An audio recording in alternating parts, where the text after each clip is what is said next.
الحارس المغربي الصاعد بلال لوروندون، جوهرة باريس التي تطرق أبواب الأسود. في قلب العاصمة الفرنسية، داخل واحدة من أقوى مدارس التكوين في أوروبا، يبرز اسم شاب مغربي بصمت، لكنه بثقة الكبار: بلال لوروندون.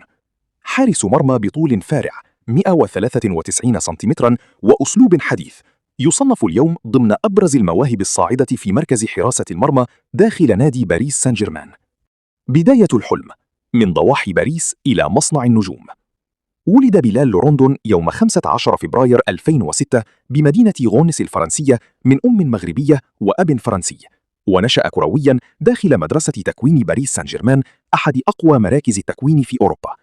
منذ سنواته الأولى أظهر الحارس المغربي مزيجاً نادراً من الطول المثالي للحراس، سرعة رد الفعل، شخصية هادئة تحت الضغط، وهي صفات جعلته يتدرج بسرعة داخل فئات النادي من U17 إلى U19 وصولاً إلى فريق الآمال U23.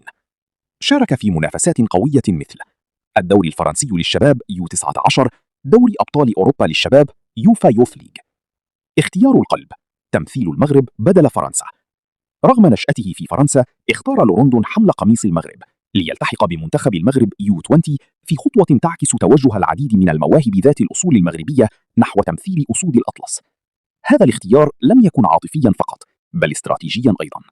المغرب أصبح منصة حقيقية لصناعة النجوم بعد إنجازات تاريخية أبرزها مونديال 2022.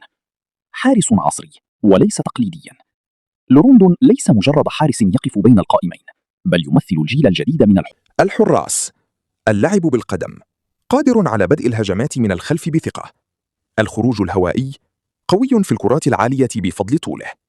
الهدوء تحت الضغط، نضج مبكر رغم صغر سنه. التمركز الذكي، يقلل من خطورة الفرص قبل حدوثها. هذا الأسلوب يتماشى مع فلسفة الأندية الكبرى التي تبحث عن حارس زائد لاعب ميدان.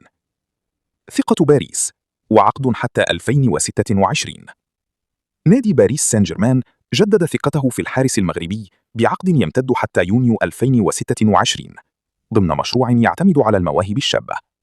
هذا ليس مجرد عقد، بل رسالة واضحة: لوروندون ضمن مشروع المستقبل. الخطوة القادمة، الاحتراف الحقيقي. حسب تقارير حديثة، الحارس المغربي قريب من خوض تجربة احترافية خارج فرنسا لاكتساب دقائق لعب أكثر، وهو ما يعتبر خطوة حاسمة في مسيرته. لأن الحقيقة بسيطة: الحارس لا يتطور إلا باللعب. وقد تكون وجهته القادمة نحو متصدر الدوري الأذربيجاني فيرق صباح، والذي سيخوض الإقصائيات المؤهلة للدوري الأوروبي. هل يكون خليفة بونو مستقبلاً؟ في ظل تألق ياسين بونو، يبحث المغرب عن جيل جديد من الحراس.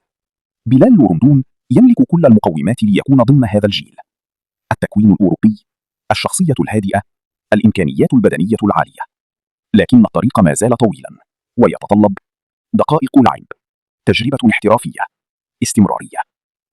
بلال لوروندون ليس مجرد اسم جديد، بل مشروع حارس كبير قد يحمل قميص المنتخب الأول في المستقبل. من باريس إلى الملاعب العالمية، الرحلة بدأت. والسؤال الآن: هل سيكون النجم القادم في عرين الأسود؟